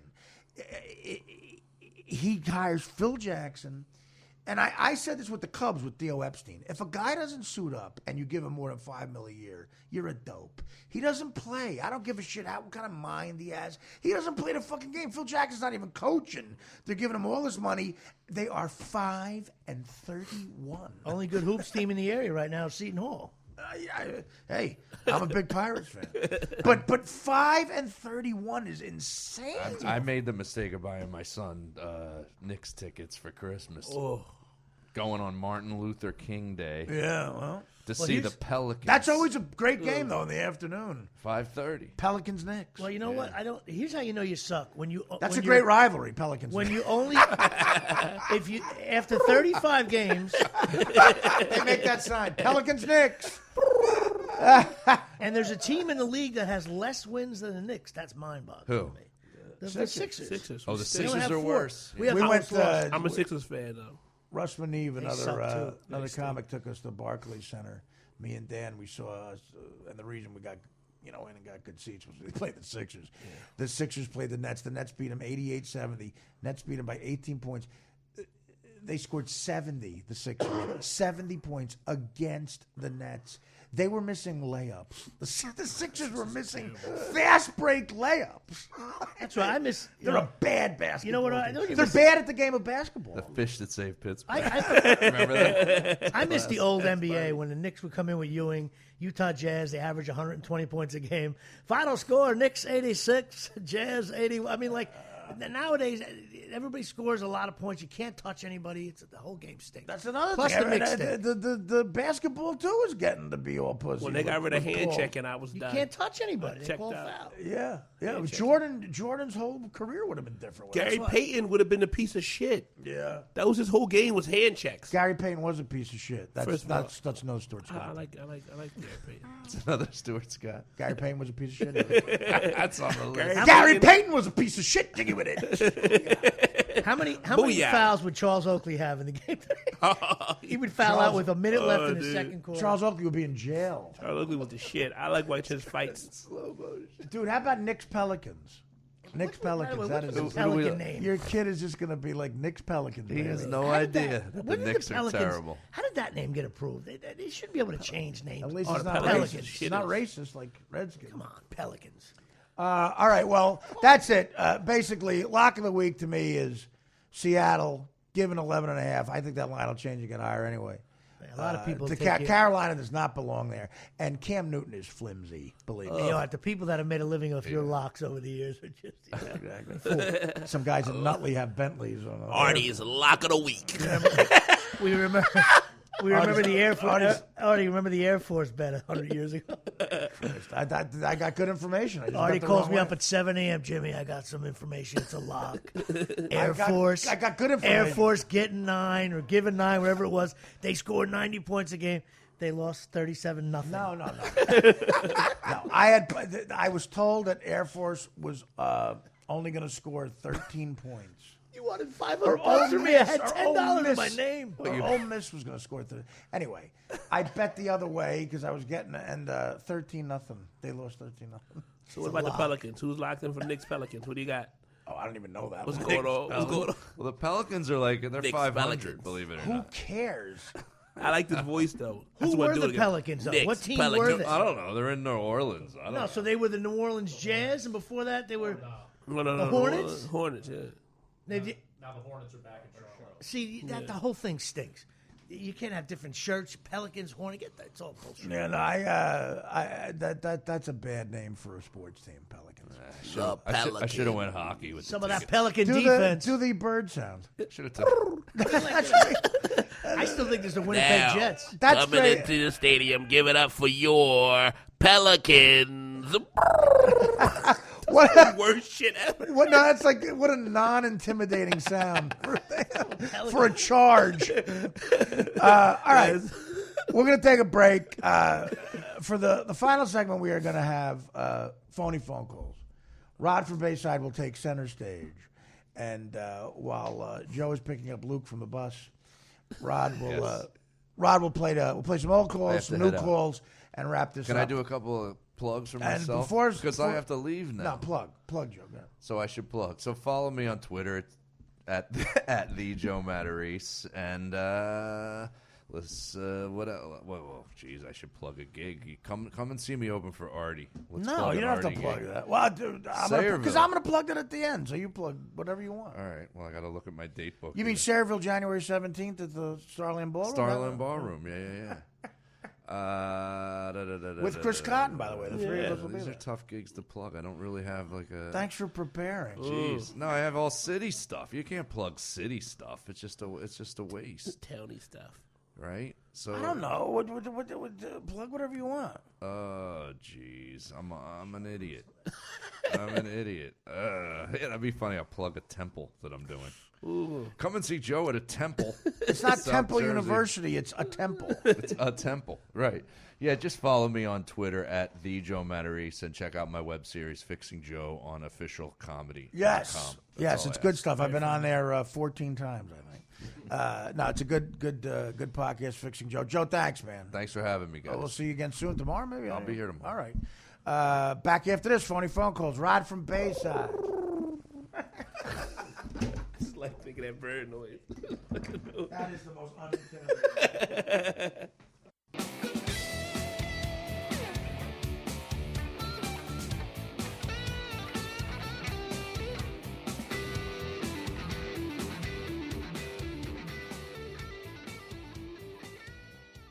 Welcome back to Artie Quitters Podcast. That's the way this one starts. Jimmy will give you the lineups. That's Joe Buck's father, Jack Buck. That's how he sounded. Yeah, I used to love him. Fly ball, Larkin. Bonds is there. He's got it. That's the way this one starts. Timmy will give you the lineups. Tonight on CBS, Meredith Baxter Burney stars as a battered woman in I Want My Kids Back, the Jessica Connor story, starring Meredith Baxter Burney, right after local news tonight on CBS. All right, he was one of the last true men in this business. I miss Jack Buck. With us now is one of the stars of the Artie Lang Show on DirecTV. This is a funny kid. You know, Howard used to always say this. Some people are just funny. Like the Jackass guys a lot of people have tried to duplicate what those jackass kids do, and I'm not saying they're Albert Brooks or Woody Allen, but there's something funny about those guys blowing up their nutsack. I don't know. I can't put my finger on it. They're funnier than other people when they try to do it. There's something humorous about those guys, the spirit they have. It's funnier watching Steve-O blow up his nuts than it would be me, I think. I don't know. And Rod is a guy who there's something inherently funny about Rod, and that's why he's good at these phony phone calls. So he was a fan of the old show, and he called in to bust our chops, and he started making phone calls, contributing to the show, and we appreciate it. And we're going to play a couple of his old calls that always make me laugh, and he's got a few new ones that he prepared for the first show. So say hi to Rod from Bayside. What's up, Rod? What's going on, Artie? How you been? Good, man. So now you're still with also your lovely girlfriend, Marcy. Yeah. When I say Rod is not a bad-looking kid, I bust his chops, but he's got a really beautiful girl. How long you guys been going out? 5 years now. Wow. So chloroform works one day. Tell me about it. Is she like complaining about you making a movie, or you got to go to the next level, or what? Yeah, I mean, I wouldn't say she's complaining, but we have a plan. So. Oh yeah. Well, what's the plan? She does what I tell her to do. I doubt that. I doubt that seriously. What are you? You're in cop school. What are you doing again? No, I'm done. I'm actually doing probably your worst nightmare. I'm driving a truck right now. Right, but if I went back to driving a truck, that would be my worst. But listen, if this doesn't go, I might be. This is my last podcast. Is the last welcome mat before the door in show business. So what school didn't work out? You were going to some forensic school? Yeah, I was going for forensic science, but it's just like, in the climate of today, I don't even want to be a cop, honestly. No, or anything. In but the I field. mean, this was not a cop; it was like a scientist, right? But you'd be working for the cop. I mean, I guess it would. It's very difficult to get into. So I just need to make some money. So. Right, I hear you. I got a question. So scientifically, how would you choke me? Um, I thought that was hilarious. I'm sorry. What he does is plants evidence. Oh, yeah. I'm sorry. That's what I was in training. So scientifically, how would you put Lucy's in my pocket? He turns a murder into a mistake. He turns your murder into you were charging him with a knife. He's coming right at me. No, exactly. That's what he tried. He had a gun. But you're like Law and Order has the science person. Like right. They always exactly. go to the. They go to the crime scene. Pick up. Law and Order always has a smoking hot chick. Always has those jobs. Like every Victoria's Secret model has been a prosecutor on Law and Order. And the scientist is there's that really hot light skinned black chick. Mm-hmm. I don't know her name, but she's always the scientist on it. There's another one too. It's not as hot, the white chick, but there's a Mariska. hot. Yeah. Well, Mariska Hargitay, she's a cop. She had her years. I mean, a lot of cops look like her. Like I wouldn't want her to cuff me. I'd commit crimes to make that happen. She's hot. But she very hot. I did a scene with her. She's hot. Cut that out, please. I want that I'm uncomfortable. I'm very uncomfortable. Jim, listen, you want to give Mattery's 10 minutes. Jim, you want to give he's playing you want to give the crowbar back that you used for that? Was there whipped cream involved? Plugging a Law and Order episode that aired in the early '90s. Streaming on Netflix right now. No, Jim, of course, did a lot of work on Law and Order. Like everyone who has a SAG card in New York City. I'm a 5-time champ. On Law and Order, were you on Law and Order SVU or the regular? Twice on SVU, 3 on the regular one. I don't know why I walked down this road. Big fan of SVU. What were you, rapist number 2 or 3? Chris Cotton is mocking me. I go back to Jerry Orbach. No, he's done. Jim has done a lot of acting. Actually, let's plug it. Jim might be in Taken 3. Yes, we don't know for sure. He doesn't know if he got cut out of it. I'm going to fucking see Taken 3. Like I give a shit. As far as I know, I'm in it. That's the latest thing I got. Yeah, 2 or but 3 I'm going to go sit through it for. What do you play? I play Cop Brooks, FBI agent. Cop Brooks, literally Mr. Brooks. Cop number 1. I got a nice little bit in it. Yeah, so you're probably in it. I'm also in Most Violent Year. What's that? It's a movie that just came out. You're gonna love it. With Jessica Chastain and the guy from she's the fire crotch from the guy Oscar. I can't think of his last name now. They might get nominated for Academy Award. What might? My Violent A Most Violent Year. You're gonna love it. It's an Artie Lang kind of movie. What does that mean? It's a good drama. It takes place in 1980. No. It takes place, It takes place in 1980. 1980. And it's What like am I, a Phillies fan? It's got a good Chinatown, Godfather feel. All right, to shut it. his You're mic gonna off. dig Shut his mic off. Jim starts getting on the resume. We better shut the mic. No, all right, thank you. How do you like the movie? What do If you you hear want? something else you were in, blurt it out. The Family with De Niro. So Rod from Bayside, we're gonna now. I know James is a big James Flippin, our tech guy. He's a big fan of your work too. So you picked out a couple of select Rod calls. Here's Rod from Bayside doing what he does best. Guy's nuts. Larry and Tom's River. What's up, Larry?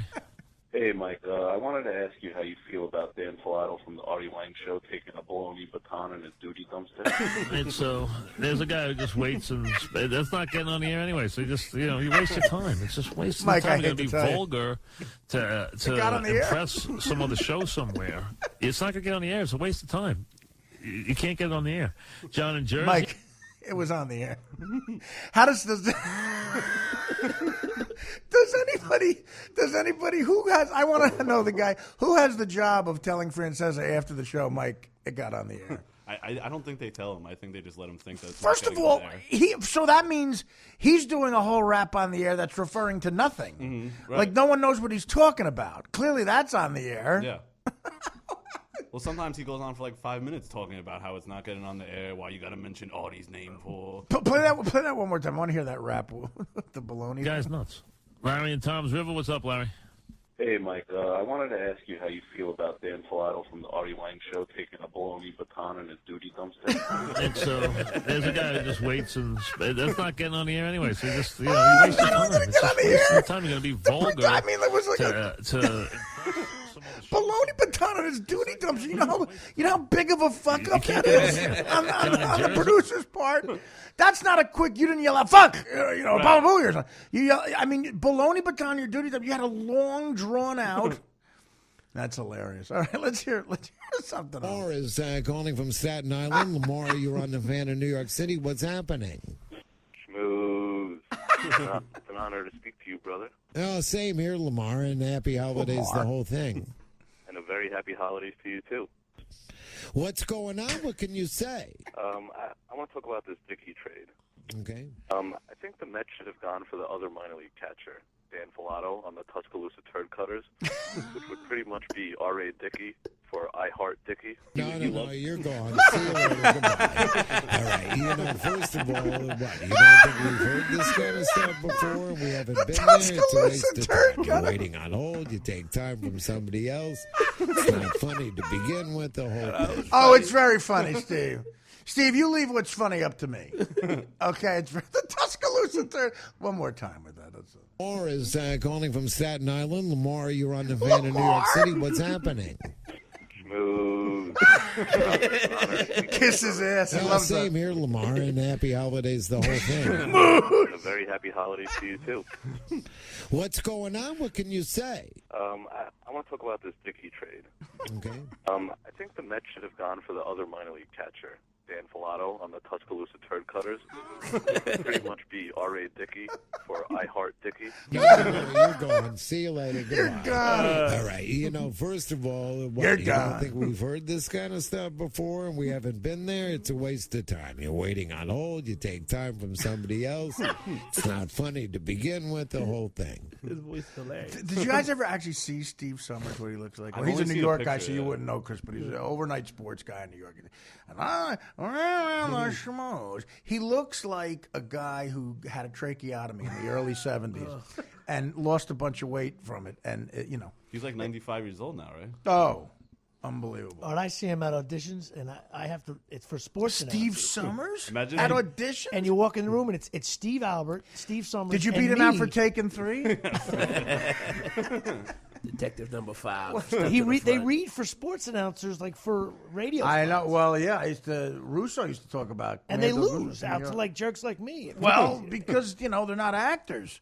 It's funny. Sometimes those guys can't even play themselves. Sometimes it's hard to do. But let's play one more oldie but goodie. Let's go out to Hector in Corona. Hector, you're on the fan. Hector. Hey, how are you doing tonight? I'm fine, man. What's going on? Before I get to my Giants point, I have a quick story about David Wright to share, if that's okay. Sure. So my buddy Jack Tesson owned a clothing store in the city called twink scarves. And David Wright was in the store, and he said the main reason he is staying in New York is so that he can tongue punch Dan Filato's fart box. A chance to show some brains, and he just had to have fun. They thought it was funny. Show some brains. Big night, the Giants spit the bit, and you know what? Chance to You're show a wizard with your word. You know You're a what? wizard. With You know your what it words. reminds me of? It reminds you of how people get all self-righteous on Twitter when they block somebody. Good one. You're gone. And guess what? You're gone. Bye. Like, shut up. Well, a lot of these sayings I learned from Stuart Scott. So Yeah, turd cutter and fart box were two big Stuart Scott. Booyah. Booyah, turd cutter. So Jam-a-lamb. What is that out on the old ones? Yeah. Well, let's play a couple more old ones. Yes, it really is. Rodney in Bayside. What's up, Rodney? Hey, how you doing, Mike? Good. I actually have a pretty interesting story for you. I was in Paris for the Springsteen show. Right. And outside of my hotel, there was this big baby gorilla fighting with the cops over there. You had to see it. It was crazy. You had a gorilla fighting with the cops. Yeah, it was a big baby gorilla. He looked just like Artie Lang. All right, so, I mean, did you really wait on the line to tell us that? I hope not. I hope not. I hope not. I hope not. Oh. He's so worried about you and your well-being. Mm-hmm. I hope not. I hope. And I love the other part about these phony phone calls. They always call you stupid. They're the ones getting fucking fooled. yeah, and pissed off about it. Yeah, and aggravated. All right, you know what? Let's play. So we have 3 new ones then, right? Right. So explain this. Because of the holidays, a lot of like Francesca wasn't there, so you got some people who filled in. Who are these people you got? Well, one of the new calls is to Francesca. I used a Barack Obama. I took some clips of Obama talking about sports, and I used it to see if Francesca would believe it was him, and then I had Obama insult him so he would hang up on him. All right. Okay, let's hear that. Barry in Washington. What's up, Barry? Thanks for having me in. What's happening? Look at the Giants this year. Nobody would have picked them. No, they wouldn't have been crowned as champions if you had a coaches poll. But it can't hurt. Who, the Giants? What Giants? What Giants? Football Giants? Maybe they're looking at that big butt of yours. Football Giants? I mean, the calls get stranger by the minute. Wayne and Mike, that was the president of the United States. Barry in Washington. Barry in Washington. Play that again. Barry in Washington. What's up, Barry? Thanks for having me in. What's happening? Look at the Giants this year. Nobody would have picked them. No, they wouldn't have been crowned as champions if you had a coaches poll. But it can't hurt. Who, the Giants? What Giants? What Giants? Football Giants? Maybe they're looking at that big butt of yours. Football Giants? I mean, the calls get stranger by the minute. Wayne and That's fantastic. You can't tell. I guess maybe if you don't know. All right, who's next? What else you got? So the woman who was on last night, her name is Lori Rubinson, and she is on very infrequently. But so her reaction to every prank call seems to be to just chuckle and say, "I don't know where that was going." Right. Like she's like a deer in headlights. She doesn't know how to react to it. She's not a professional like Francesca. Yeah. Let's go to Julius in Flushing. What's going on, Julius? Hi, Lori. Thanks for taking my call. You're very welcome. Lori, I'm watching this Cowboys-Lions game. Yep. And I really can't see how that was not pass interference. The last time I saw someone use their hands that much was when Dan Filato was pumping guys off in the gym locker room. Okay. Anyway. Look. Pumping guys off. Well, you know how Dan is. Last time. Play that one more time. Let's go to Julius in Flushing. What's going on, Julius? Hi, Lori. Thanks for taking my call. You're very welcome. Lori, I'm watching this Cowboys-Lions game. Yep. And I really can't see how that was not pass interference. The last time I saw someone use their hands that much was when Dan Filato was pumping guys off in the gym locker room. Okay. Anyway. She dug it. Look. She's giggling. Sounds like she was attracted to you. It's possible. Julius and Flushing. I got that silky smooth voice. Oh, God. Pumping guys off. So this is one more? Yeah, it's the same woman, but this time I figured the screener would know my voice after that first. So this is where Marcy. Yeah, my you're girlfriend actually Marcy. getting your pretty girlfriend involved in this darkness. Yes, exactly. Okay. It's a All right, Marcy in Bayside. You've been waiting patiently. What's going on, Marcy? Hi, Lori. How are you? I'm doing well, thank you. How are you? I'm a really big Cowboys fan, and I have to admit, when they won the game, I had the same reaction I had when I heard Artie Lang was doing a podcast. I could not stop flicking my bean. I mean, I really could not stop gagging my clam. I don't even know where that one was heading. Wanting her clam? Gagging. Gagging her clam. I like podcasting. Gagging your clam. Oh, that's fucking great, man. Oh. Well, that's good stuff, brother. Thank you. That's good stuff. So, all I can say is keep it up. Oh, you know I will. Yeah. Marcy, thank you. Good job. She did so good, I gagged her clam. Right? Yeah, well, absolutely. I hope it's not true that you gagged your clam because of the podcast. I appreciate you guys' input, and again, when whenever you have stuff, let us know. No. And if you ever want to come hang out, you can. You have anything you want to plug? No, I'm just gonna plug. You have a Marcy. website or something? Or you have a CD? No, CD. No. I thought you said you were going to plug a CD. You'll be. You won't be doing. You won't. You want to plug where you're going to be driving the truck? Yeah, I'll be around Brooklyn probably. What kind of truck? What are you driving? It's a union thing. I don't want to. Oh, I don't okay. want to say what it is. I just understand. In case, I understand. Okay, well, Jimmy Palumbo, Jim, thanks for coming. You want to plug anything?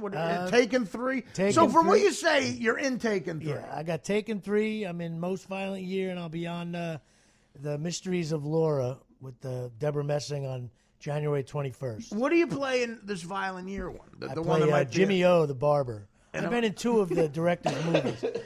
Who directed it? J.C. Chander. What's he do? He did Margin Call. He did the movie with Robert Redford on the boat. And now this Most Violent Year. Wouldn't you? The guy's done 2 movies. You can't memorize the names of the movie. The movie with Robert Redford on the boat. Well, that's all you got to know. No, I don't. What's the name of it? He got nominated for. Well, what is the name of it? You can't remember forget the name poor of it. guy. I mean, he's a friend of yours. I forget the. You can't memorize 2 films he's done. It and you're slipped in my one of them. mind. I don't have the. You're not on the boat one, I guess. No, I would not be on. And plus, that's and I'm going to be on Broad City as well. That's a What's Comedy Broad Central City? show. Oh, okay, all right. When Well, he's on someone else's podcast, he's like, "Yeah, I was in the movie with Artie Lang, the softball one." yeah. Yeah, that's exactly what they say, though. No, it was always, and you know the title. All is Lost. Is the name of the movie. What'd you say? All is Lost. All is Lost There you is go. what? The name That's of the Redford movie. Oh, That's who directed this movie, Most Violent Year, and it came out December 31st. And it's a really good movie. I think you're going to dig it. It's a good idea to release a movie New Year's Eve. Well, they did it so it's eligible for. I understand. Big numbers. But no, Robert Redford is. He looks like he's 111 in that movie. Everybody gets old. He was the coolest motherfucker on the planet. And Butch Cassidy, this kid is like, and he looks ancient. He's one of those guys. He didn't age well. You know what I mean? Like he's got like. He's 75 probably. Yeah, but I'm saying he's looked weird for a while. Maybe he could be in Beer League 2 with us. That'll happen. He's looked weird for a long time, Red. And Chris Cotton, what do you got, man? I'm just gonna do basic shit. At Cotton215, that's everything. Facebook, Twitter, Instagram, all that stuff. Don't get too excited about it, Chris. Hey, that's what I'm doing. I'm ball of excitement. But more importantly, go on CinecityComedy.com. That's the company I own, me and all my friends together. You own a company? I have an LLC in which I... They run it off the futon. Listen, it's all in the iPhone, baby. I hear you. But CinecityComedy.com, please go on there, check it out. And they got a great podcast, Cinecity Comedy Podcast. Cool. Also a great podcast. That's great, man. Well, you did a great job today. Thanks to everybody. Matt Reese, of course. James Flippin, Danny Filato. James, thanks for coming in. Marcy, thank you so much. And guys, this is it. The first show. This was a lot of fun. I had a blast. And I again, who's ever subscribing to this already, thank you so much. You guys are hardcore fans. We'll be back tomorrow.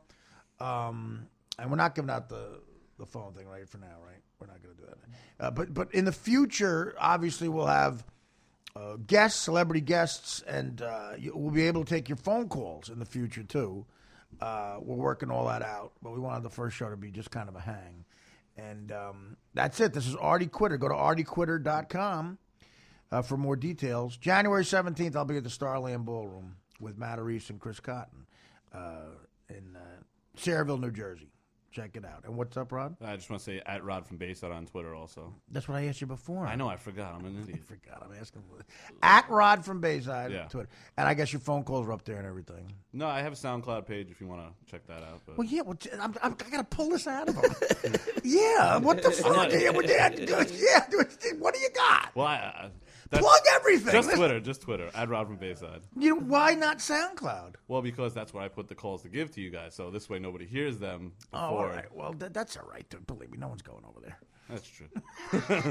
Making good points. Right? Nice gesture, but Jesus Christ. All right, this is Artie Lang for the Artie Quitter podcast, the first show saying, take care, brush your hair. I'm going to see if they got any food for carnivores up in this motherfucker. Right.